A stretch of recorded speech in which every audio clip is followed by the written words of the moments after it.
Fala galera, Thiago aqui com vocês. No vídeo de hoje eu quero explicar para vocês o que faz um banqueiro, o que faz um banker, uma pessoa que trabalha no investment banking. E fora isso, eu quero explicar para vocês e dar dica quais são as principais competências, skills que você precisa desenvolver para se preparar para ingressar nessa carreira. Então fica comigo e solta a vinheta, tchau! Então, você deve estar se perguntando, puxa Thiago, assisti vários filmes e até hoje não entendo o que faz um banqueiro de Wall Street. E eu quero explicar para vocês os grupos no banco de investimento e te explicar qual é o departamento ou área específica que tem esse prestígio de ser conhecido como um banker. Eu quero trazer vocês aqui para um chartzinho que eu gosto muito, que é muito fácil de você entender. Estou aqui no site do Banking Prep. É um site que tem muito conteúdo sobre o Investment Bank e eles têm uma forma muito fácil de explicar o Front Office, o Middle Office e o Back Office. Então, vou começar a explicar para vocês a estrutura de um banco de investimento e como geralmente eles dividem os grupos, departamentos dentro do banco de investimento. Isso aqui não vale para todos os bancos, mas assim é 99% correto. O que eu quero que vocês entendam, quanto mais perto do front office você está, mais perto do cliente você estará. Isso significa que você gera revenue, você traz receita para o teu banco. Quando você vai para o middle office e back office, você acaba se afastando do cliente e da geração de receita. Por isso que posições no front office pagam muito mais do que posições no middle office e, consequentemente, no back office. Então, já para pensar, anota aí, porque se você quer ganhar dinheiro, se você quer ter exposição com clientes e fazer esse advisory, essa consultoria financeira para os seus clientes, você tem que estar no front office. Uma vez que você entra no back office ou middle office, é muito difícil de você conseguir fazer a transição para o front office, a não ser que você faça um MBA nos Estados Unidos, Canadá e Europa, nas principais faculdades, que vão te permitir, sim, sair do back office, do middle office e transicionar para o front, assim como muitos amigos fizeram e eu fiz sem nunca ter trabalhado no banco de investimento. Eu já fui direto para o front office. Então, anotaram aí, quanto mais no front, mais próximo do cliente, mais relacionado a trazer dinheiro para o banco você se envolve, mais pressão consequentemente. Outra diferença, quanto mais perto do cliente, mais pressão, você tem que trazer dinheiro para o banco, mais longas são os seus dias de trabalho e mais unpredictable, você tem menos previsão sobre a sua agenda, sobre o seu calendário das próximas 2, 3 semanas, meses, você não consegue se planejar. Por quê? Porque você está à disposição do seu cliente. Se um cliente corporativo, uma empresa gigante, multinacional, tem o estoque tradando na bolsa de valores, precisa de alguma coisa, você tem que estar disposto, não vai interessar se vai ser Natal, Ano Novo, o teu aniversário ou qualquer outra coisa. Você vai ter que estar disponível para servir esse cliente, porque bem provavelmente são coisas estratégicas, complexas e urgentes que eles precisam da sua ajuda. Então, quanto mais perto do front office, mais dinheiro você ganha, mas mais longas são as suas horas de trabalho e mais imprevisíveis elas se tornam. Você consegue planejar menos a sua vida. E quanto mais perto do middle e do back office você vai, mais tradicional ficam suas horas. Vai trabalhar ali às 8 da manhã às 5 da tarde ou 9 da manhã às 6 da tarde, horário tradicional. Muito mais previsibilidade, vai ter os finais de semana, vai conseguir tirar férias, mas você vai ser pago por isso. Vamos focar no front office para você entender. Geralmente o front office tem 4 grandes divisões dentro do banco de investimento. A primeira é a própria área que nós chamamos de Investment Banking. Muitos bancos falam a divisão de Corporate Investment Banking ou IBD Investment Banking Division ou CBD Corporate Banking Division. Cada banco tem um nome diferente, mas basicamente essa é a área chamada de Corporate Finance, a área que faz cobertura de clientes corporativos, em grande parte, e ela é dividida em 2 subgrupos. Você tem a equipe que trabalha com produtos e você tem a equipe que trabalha cobrindo determinadas indústrias. Isso aqui vale muito mais para países grandes e mercados mais desenvolvidos, assim como os Estados Unidos, porque o mercado aqui é tão grande que você tem que ter banqueiros cobrindo determinados setores da indústria e banqueiros se especializando em tipos de produto. Quando você vai para o Brasil ou mercados menores, mercado de capital menos desenvolvido, você às vezes nem tem essa distinção e um banqueiro no Brasil acaba fazendo tudo. Ele acaba sendo especialista na indústria e ainda assim ele faz vários produtos. Mas aqui nos Estados Unidos é muito normal que você especialize numa área, caso você seja um banqueiro de cobertura da indústria ou você especialize num produto. Já vou dar exemplos para vocês. Essa é a área que você será conhecido como um banker, como um banqueiro ou um investment banker. Então essa áreazinha da esquerda aqui é a área mais digamos assim, prestigiosa de um banco de investimento e é a área que mais paga dentro do banco de investimento também. A segunda área, vocês devem conhecer, que é a área de Sales and Trading. Tem a galera de vendas e tem os traders. Então essa área aqui, você vai conhecer a pessoa como um trader ou como um vendedor, como um sales, que é muito focado em executar, vender os produtos para outros clientes e executar a venda dos produtos também. Tem uma área chamada de Asset Management. Alguns bancos mudam essa área de Asset Management para o Middle Office, nem todas têm no front, mas grande parte é front, porque você também trabalha com clientes e você faz a gestão do portfólio do dinheiro desse cliente para investir em vários tipos de ativos. Então, é uma área também de front office para grande parte dos bancos, porque está em contato com o cliente, está fazendo recomendações e está investindo o dinheiro desse cliente para aumentar o retorno dele. E por último, a quarta área é a área de research. Aqui você será um analista. Então, muitas vezes eu escuto na internet ou vejo em filmes ou no YouTube, ele é um analista, um analyst. Não significa que ele é um analista, uma pessoa júnior, uma pessoa que começou a carreira dela. Não, a pessoa que trabalha em research, ela vai ser sempre um analista de research. Ela pode ser um manager director, ela pode ser o mais alto cargo dentro da equipe de research, mas ele ainda assim é um analista, porque essa galera aqui, eles analisam as empresas e fazem valuation das empresas, do estoque das empresas, conversam com a equipe do management da empresa e eles formam uma opinião sobre aquela empresa. Eles vão falar para o mercado se a empresa está bem ou não, se eles recomendam a compra dessa ação ou a venda dessa ação ou não. E eles cobrem tanto a indústria de equities, que é o mercado de ações, quanto a indústria de fixed income, que são os produtos de dívida. Então, basicamente, essas são as 4 áreas do front office. Mas reparem que uma área você vira um analista de research, a outra área você vira um manager, um asset manager, a outra área você vira um sales ou um trader e a primeira área é que você se torna um banker. Então, quando a gente fala de investment banking ou banker, nós estamos nos referindo sempre a essa areazinha aqui da esquerda. Isso é um conceito bem importante para você aprender. O middle office, a galera ali de risco, tesouraria, tem várias outras funções, geralmente essa galera ali que tem contato com os banqueiros e vai fazer as análises de crédito, vai fazer análise de risco, vai ajudar a validar investimentos ou não. São áreas de menos contato com o cliente, mas muito mais para proteger as decisões que os banqueiros estão tomando. Vamos olhar dentro do produto. Dentro do produto, você tem a galera que foca em M&A, Mergers and Acquisitions, ou fusões e aquisições. Ele é um produto dentro do banco de investimento, porque você foca em aprender, fazer os modelos e entender o processo de uma compra e venda ou merger, fusão de duas empresas. E isso é uma área bem técnica, você tem que saber muito de modelagem financeira, muito de estruturar os deals, as transações, e você aprende o produto técnico, M&A, e você é agnóstico com respeito à indústria que você cobre e trabalha. Então você vai cobrir a indústria de bens de consumo, de varejo, de oil and gas, de saúde e várias coisas. Então você é agnóstico, você trabalha com várias indústrias. Mesma forma é a galera que trabalha com capital markets, com mercado de capitais. Ali dentro existem 3 grandes grupos. É a galera que trabalha no DCM,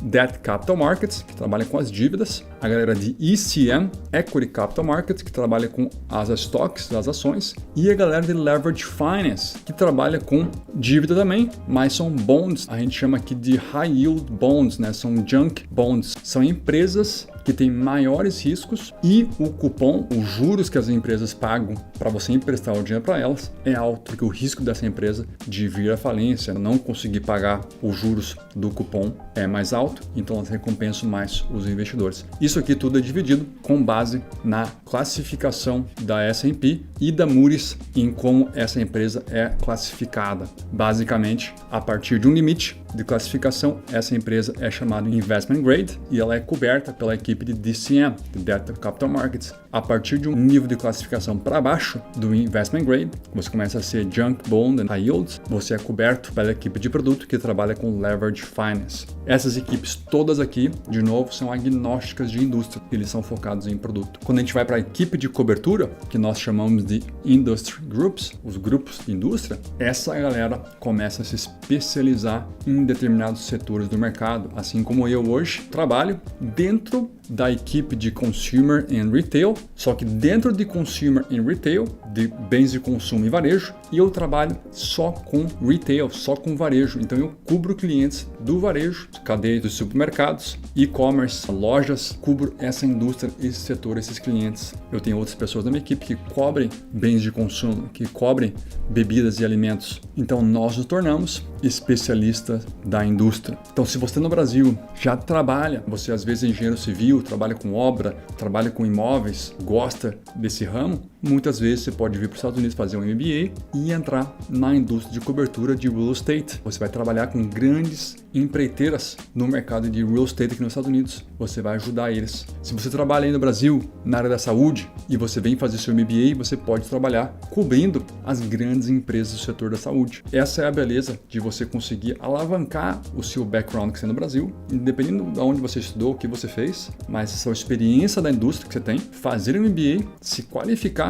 e entrar no banco de investimento para ser um banker, utilizando a sua experiência prévia, mais os skills e competências que você aprende ao longo dos seus 2 anos de estudo integral. Agora, o que faz um investment banker? Basicamente, um investment banker faz 2 coisas. Ele faz um financial advisory, ele faz um conselho, uma consultoria financeira para o cliente, que em grande parte é corporativo. Pode ser grandes empresas corporativas ou fundadores de empresas privadas. E o que eu vou fazer? O que o Thiago faz no trabalho dele dia a dia? Vou dar um exemplo para você entender. O Thiago assessora os clientes para vender as empresas dele. Então, por exemplo, hoje eu estou trabalhando com um fundador, que ele já tem seus 70 anos de idade, ele tem uma série de lojas nos Estados Unidos e ele não tem mais para quem passar esse negócio, essa empresa familiar. Ele tem filhos, mas os filhos não querem tocar o negócio, ele já está velho, ele já tem muito dinheiro e ele quer vender o negócio dele. Então ele contrata um banqueiro, o Thiago, para fazer o valuation, para identificar quanto vale essa empresa aqui e fazer todo o processo da venda dessa empresa. Achar um comprador para vender a empresa. Então isso é um serviço que um banqueiro faz, que faz parte de um merger and acquisition, que faz parte de você fazer a fusão, venda ou compra de um ativo. Só que eu sou um especialista da indústria de varejo. Eu tenho contato com o meu cliente, eu entendo da indústria, só que eu sempre vou trabalhar com um parceiro de M&A, com um parceiro de um produto. Nesse caso, eu tenho uma pessoa trabalhando comigo para me ajudar também a fazer toda a análise necessária para entender quanto vale a empresa ou o merger dessa empresa com uma outra empresa, como funcionaria. Esse é um exemplo de uma venda. Por outro lado, o Thiago também é contratado por empresas que querem expandir, querem entrar no mercado. E aí, por exemplo, tem um cliente de fora, que ele tem uma empresa gigante no exterior, ele já é um multibilionário, ele quer ingressar no mercado americano. Como ele faz isso? Ele pode perder anos investindo em Research and Development, botando a equipe dele para trabalhar num produto, para ingressar no mercado americano, achar loja, construir e ingressar. Isso pode demorar anos. Ou ele pode simplesmente comprar um competidor local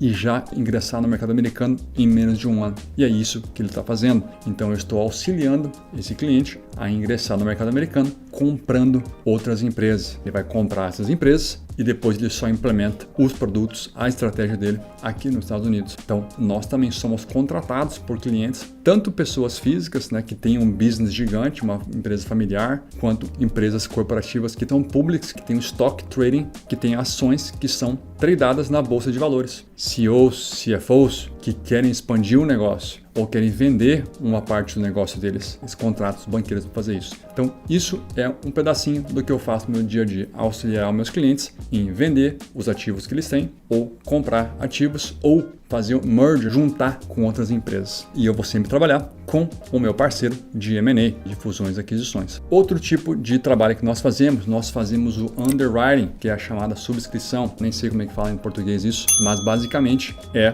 auxiliar os nossos clientes a levantar ou a captar dinheiro do mercado. Mas dinheiro como, Thiago? Esse cliente, ele precisa de dinheiro talvez para financiar um projeto, financiar a compra de um ativo. Ele quer esse dinheiro. Como é que ele vai fazer? Ele vem para o banco de investimento e nós vamos auxiliar esse cliente a levantar ou uma dívida ou equity, ou vender ações, vender participação da empresa dele para captar dinheiro para ele poder investir no negócio e continuar crescendo. Se nós decidimos que vale a pena levantar dinheiro, dívida, eu vou provavelmente trabalhar com a minha equipe de DCM, de Debt Capital Markets. Dependendo da qualidade da empresa, do risco da empresa, pode ser que eu trabalhe com a equipe de Leverage Finance. Depende do risco da empresa, da avaliação da empresa. E aí nós vamos estruturar essa dívida para o cliente e no mercado capturar dinheiro para esse cliente. Isso é um serviço que nós fazemos, um serviço de underwriting de dívidas. E, em paralelo, nós também fazemos isso ajudando o cliente a vender equity. Então aqui o cliente pode vender participação na empresa, ele pode emitir mais ações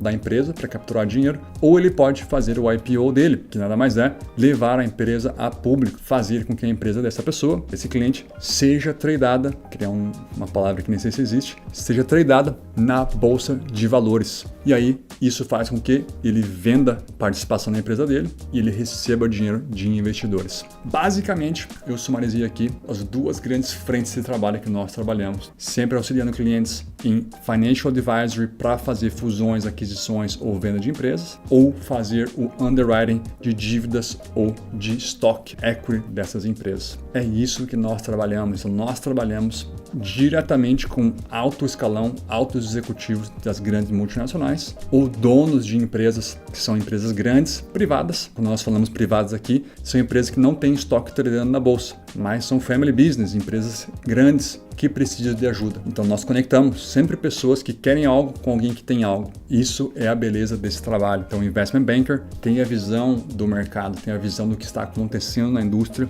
e ele tem muito contato e muito relacionamento. Então eu espero que vocês tenham entendido. Deixa para mim aqui um comentário embaixo se ficou claro o que um banqueiro faz de fato em Wall Street. E eu quero agora dar para vocês aqui uma dica das competências que você tem que desenvolver ao longo da sua carreira para você chegar a ser um Managing Director, que é a última posição dentro de um Investment Bank. A primeira posição, você começa como analista, e depois você vai para associado, depois você vira vice-presidente, depois você vira um Senior Vice-Presidente ou um Executive Director ou um Director, diretor, e depois você vira um Managing Director. Tem um vídeo aqui que eu conto as posições de Investment Bank, assiste lá para você entender melhor. Nas posições mais júnior de analista associado, você precisa ter competências um pouco mais técnicas, tem que saber finança e contabilidade muito bem, você tem que entender como a finança e a contabilidade fazem parte de uma modelagem financeira, então aqui você começa a fazer modelagem financeira e mexer muito com Excel, você tem que ter uma proficiência muito boa em Excel,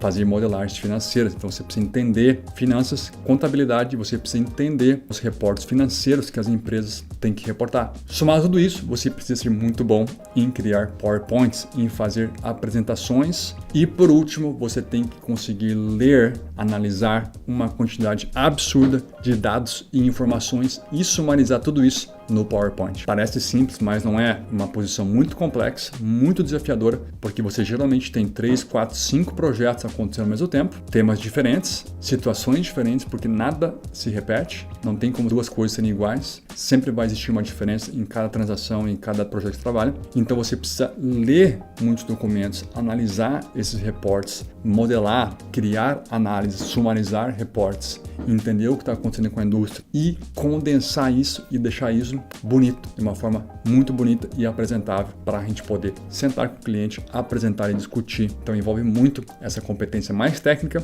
uma competência de ler, sumarizar e, por último, mais importante, atenção ao detalhe. Se você não tem atenção ao detalhe, grande chance que você não consiga passar dessas carreiras aqui, porque senão você começa a errar, você começa a cometer erro, teus superiores, o associado mais sênior e teu VP vão pegar esses erros e conforme você vai errando com muita frequência, você vai receber feedback e você não vai conseguir subir. Então, atenção ao detalhe é muito importante nessas carreiras mais júnior. Conforme você vai transicionando do associado mais sênior para o vice-presidente, você já começa a fazer um papel de quarterback, aquela pessoa que tenta defender o analista e o associado mais júnior para ter certeza que tudo está sendo feito certo, tudo está tinindo e tudo faz sentido e não existe erro nas apresentações. Isso geralmente é um associado mais sênior. Na posição de vice-presidente, você já começa a gerenciar equipes. Você vai ter vários projetos com várias equipes diferentes acontecendo ao mesmo tempo. Então aqui você deixa de fazer o PowerPoint e o Excel e você começa a gerenciar a equipe, dando direcional para ela de que tipo de análise você precisa fazer, que tipo de sumarização da indústria ou do problema você precisa fazer. Então aqui você começa a ter muito mais papel em criar a narrativa dos materiais e conversar e ter um pouco mais de contato com os clientes. Então aqui você vê que começa a mudar a competência requerida. E é muito difícil fazer esse switch do associado para o VP, porque você deixa de executar e de receber ordem e você começa a criar o conteúdo e dar as ordens. E parece fácil, mas não é. Você precisa entender muito o que o cliente precisa, toda a dinâmica para poder criar o conteúdo e as análises. E dizer para a equipe, ó, você precisa fazer isso, isso, isso. Fora isso, o vice-presidente começa a focar muito em execução de projetos. Ele é uma pessoa que começa a entender de todos os processos, todos os produtos, e começa a ganhar esse corpo de executor e vai começar a executar muita transação e muito projeto, gerenciando várias equipes. Quando você passa do vice-presidente para o diretor ou para o senior vice president, você já começa a ter mais contatos com o cliente e você começa a desenvolver sua própria opinião, seu próprio conhecimento sobre a indústria e formar a sua carteira de clientes. Isso demora anos. Então, assim, nas posições mais júniores de diretor, você está construindo esse relacionamento. E aí, você nessa posição, mais para o final da posição de diretor para MD, Manager Director, você já se torna praticamente um vendedor. Então, um banqueiro mais senior, que passou da carreira de diretor e chegou em Manager Director, ele se torna um vendedor. Você se torna uma pessoa de relacionamento. Então, é conhecer muita gente na indústria, muito CEO, muito CFO, muita pessoa que senta no conselho das grandes empresas, muitos donos de empresas, e você começa a gerar esse relacionamento e elas começam a te ligar. Elas começam a te ligar para perguntar a sua opinião, para perguntar o que você acha, para pedir a tua opinião. Então você começa a se tornar, de fato, um cara muito comercial. Então um Manager Director, um diretor mais senior, ele deixa de ser essa pessoa que executa, de fato fica preso no Excel, no PowerPoint e na execução do projeto, mas ele é um cara de relacionamento porque ele precisa trazer dinheiro, ele precisa trazer transação para o banco, ele precisa trazer receita. Então, embora ele seja um cara muito comercial, para pensar comigo, ele é uma pessoa que passou por toda a carreira de banqueiro. Então, ele criou ao longo da carreira dele diversos fundamentos que fazem com que ele seja uma pessoa muito esperta, muito inteligente com números, com leitura, uma pessoa muito rápida. Só que, além de tudo isso, da base que ele tem um entendimento muito amplo do mercado, muito amplo dos clientes dele. Essa é a principal diferença. Então, se você quer começar a sua carreira como analista ou associado, foque muito bem em ter essa base técnica muito sólida, em ter a base de modelagem financeira muito sólida. E já começa a pensar que no próximo nível você tem que começar a se apresentar melhor, você vai começar a ser exposto ao cliente. Então, a partir de certo nível, como você se veste, como você fala, como você trabalha com o cliente, começa a importar muito mais. Por isso que você tem que sempre pensar como você começa a performar acima da posição que você está, para você conseguir ser promovido e continuar crescendo na carreira de banqueiro. Galera, eu espero que vocês tenham gostado desse vídeo. Tem muitas dicas aqui do que um banqueiro faz e o que você precisa para chegar nessa carreira. Se você já passou da oportunidade de fazer a sua carreira de analista, né, saiu da faculdade e não conseguiu entrar como analista, não se preocupe, você consegue desenvolver ali 3, 5 anos de experiência no Brasil e aplicar para fazer o seu MBA aqui nos Estados Unidos, assim como eu e minha esposa fizemos aqui em Cornell. Se você tem mais interesse sobre esse assunto, me segue no Seja Mais Thiago lá no Instagram, porque eu posto conteúdo diário sobre estudar aqui nos Estados Unidos, sobre MBA, e eu tenho os meus alunos, meus mentorados que eu acompanho por um ano de mentoria e ajudo eles a vir para os Estados Unidos fazer o MBA deles. Deixa o like, se inscreve no canal, ativa o sininho, porque toda semana eu posto 2 vídeos sobre estudar aqui nos Estados Unidos, um pouco sobre finanças e alguns vlogs sobre o meu lifestyle aqui em Nova York. Eu vejo vocês até o próximo vídeo.